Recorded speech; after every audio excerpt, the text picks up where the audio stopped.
সৎ লোক ধনী হলে তার দ্বারা মানুষ, সমাজ এবং দেশের উপকৃত হয়। আর অসৎ লোক যদি ধনী হয় তবে তার দ্বারা মানুষ, সমাজ এবং দেশের ক্ষতি হয়।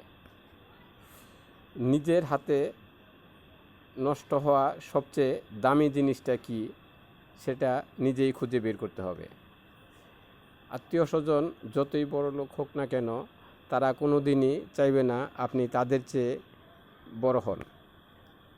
জীবনে কখনো কাউকে বিশ্বাস করতে যেও না, কারণ যাকেই তুমি বিশ্বাস করবে সেই তোমাকে ঠকাবে। আপনি উচ্চতর ডিগ্রি লাভ করেছেন, কিন্তু উচ্চ কণ্ঠে অন্যায়কে অন্যায় এবং ন্যায়কে ন্যায় বলার সাহস নেই, তাহলে আপনি একটা আবর্জনা।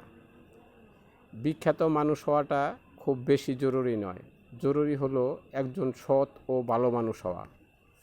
ভালো মানুষ কখনো চোরবাটপার হয় না, বরং চোরবাটপারগুলোই ভালো মানুষের লেবাস ধরে।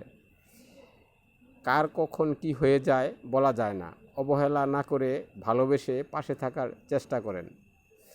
যখন লোকজন তোমাকে হিংসা করতে শুরু করবে, তখন বুঝে নিও প্রিয়, তুমি সঠিক পথেই আছো।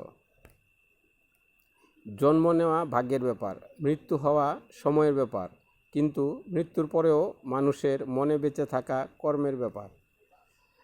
তর্কের চেয়ে নীরবতা ভালো, প্রতিশোধ নেওয়ার চেয়ে রাস্তা বদলে ফেলা ভালো, আর স্বার্থপর মানুষের সাথে চলার চেয়ে একা চলা অনেক ভালো।